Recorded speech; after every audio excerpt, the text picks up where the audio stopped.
Hello friends, welcome to our channel. This is Saranya. So today I am going to discuss you about shock. First the introduction and the pathophysiology of shock. What is shock? So shock is the most common and therefore a most important cause of death of surgical patients. So death may be rapid due to the profound state of shock, or it may be delayed because of the consequence of organ ischemia and reperfusion injury. Shock may cause ischemia, organ failure, and eventually death. So it is very important. So we'll see about its pathophysiology. So what is the introduction definition of shock?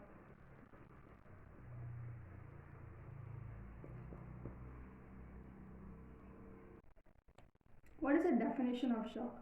So, shock is a systemic state of low tissue perfusion, that is inadequate of normal tissue response. So, the cellular response. The cellular response is inadequate because of the insufficient delivery of oxygen and glucose. Insufficient delivery of oxygen, glucose, oxygen and glucose is insufficient. Because of this, what happens is that the cells switch from aerobic to anaerobic metabolism. So if the perfusion is not restored, what happens is that the cell will death ensures. So what is the pathophysiology?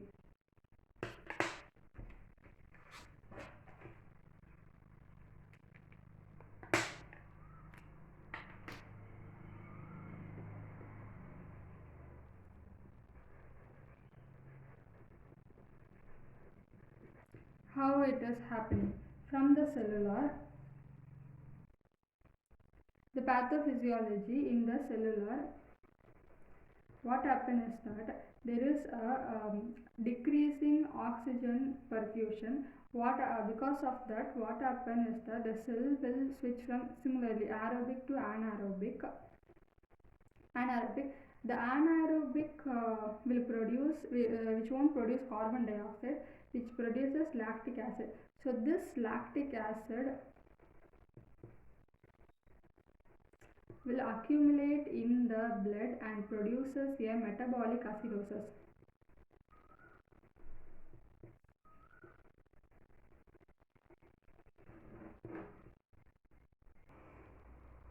So eventually what happens is that the glucose within the cell is exhausted. Glucose is not there, and the anaerobic respiration also, which is not possible because keep on lactic acid produces, there is a metabolic acidosis. So what will happen is that there is a failure of sodium and potassium pump in the cell membrane, that is the intracellular cell membrane and the intracellular organelles. So which the intracellular organelles will release the intracellular organelle, that is lysozyme, which release the autodigestive enzyme. So there is no glucose and there is no lactic acid. There is no aerobic and anaerobic metabolism. What happens is that the cell fails of sodium and potassium pump in the cell membrane and intracellular organ. The intracellular lysosome release an autodigestive enzymes will release an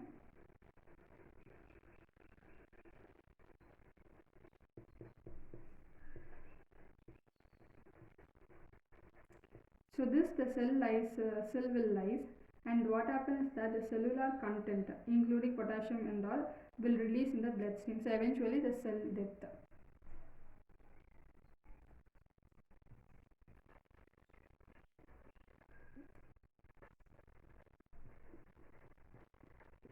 Microvascularly, what happened is that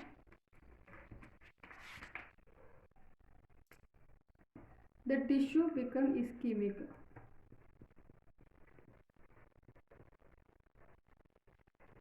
this ischemia which progresses and changes in the local will produce a local response and which activate the immune and coagulation system.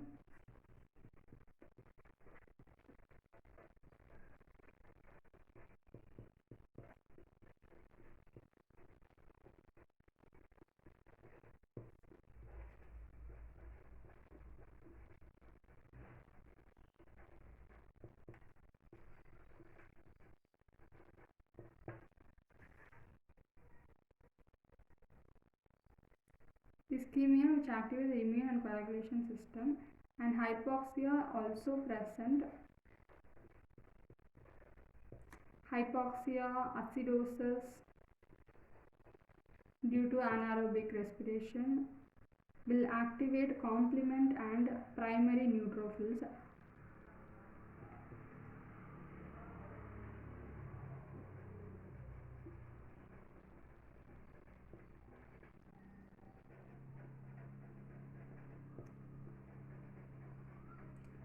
Will activate complement and neutrophils.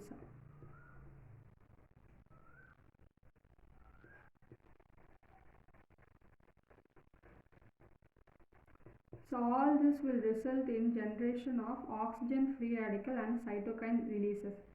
So this mechanism leads to injury of the capillary endothelial cells. When capillary is there, the endothelial cells will get injured.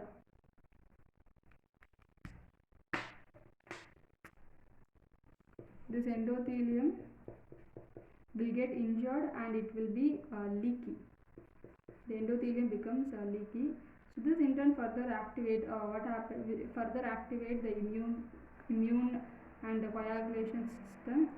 So damaged endothelium loses its integrity and become very leaky.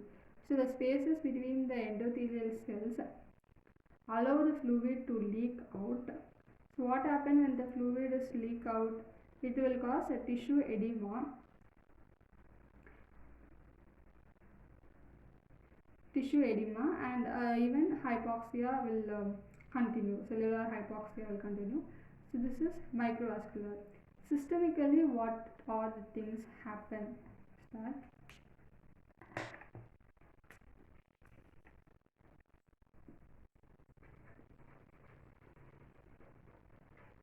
Systemic. First, cardiovascular.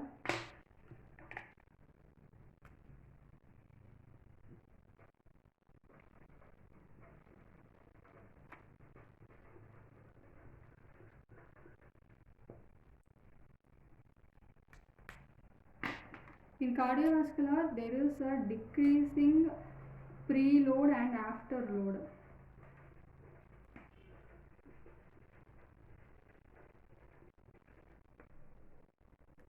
Because of this, there is a compensatory baroreceptor responding, resulting in increasing sympathetic activity, so which will release of catecholamines.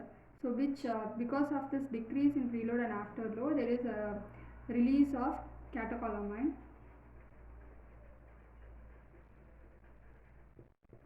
Into the circulation. So this catecholamine what will do is, this will result in tachycardia and systemic vasoconstriction. The vessels will constrict and there is a tachycardia. What is happen in respiration?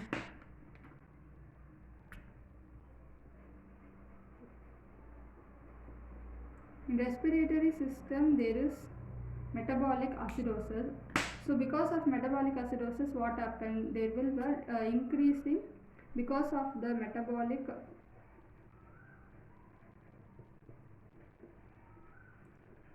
acidosis. There is a increasing systemic sympathetic response, which result in increasing respiratory rate. In order to increase the excretion of carbon dioxide, because to produce an alkalosis, respiratory alkalosis, there will be increasing respiratory rate and increasing excretion of carbon dioxide,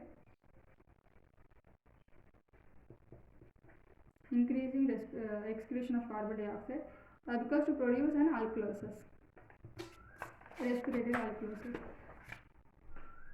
What happens in renal? So in renal there will be decreasing kidney output.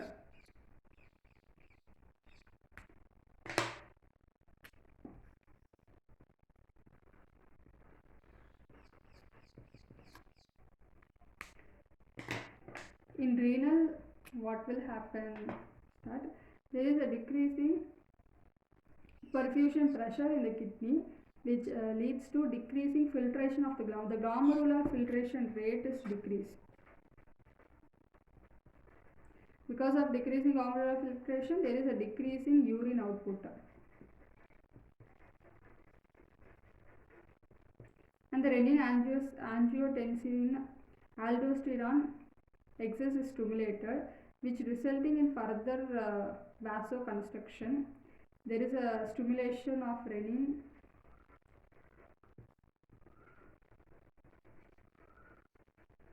angiotensin aldosterone, which is stimulated, and this resulting in further vasoconstriction.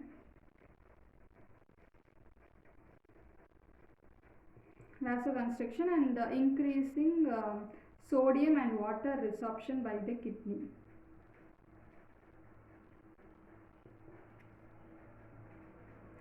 Sodium and water resorption is increased. What will be there in endocrine?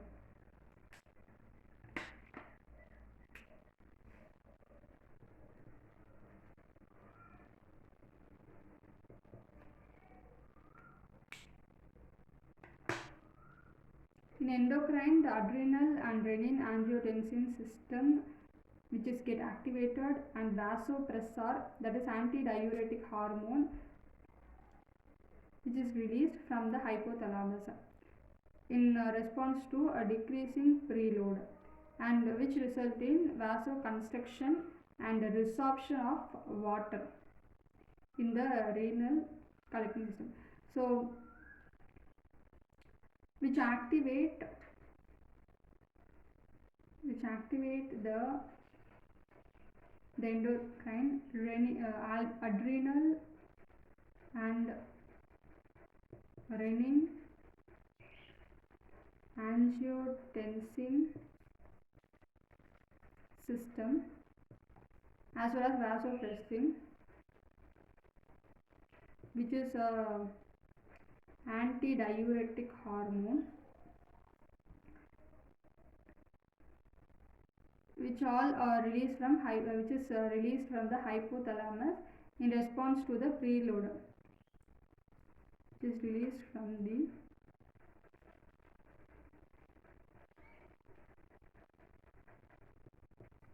hypothalamus in response to the decreasing preload.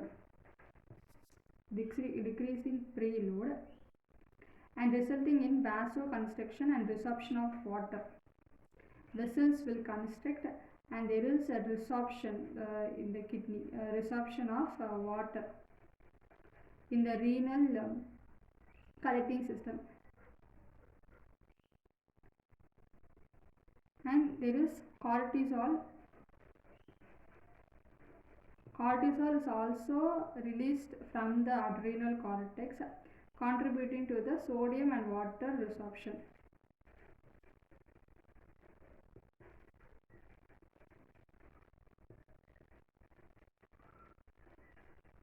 Water resorption. So these are the pathophysiology which happened in a shock, and in next video we will see about a classification of shock. Thank you friends.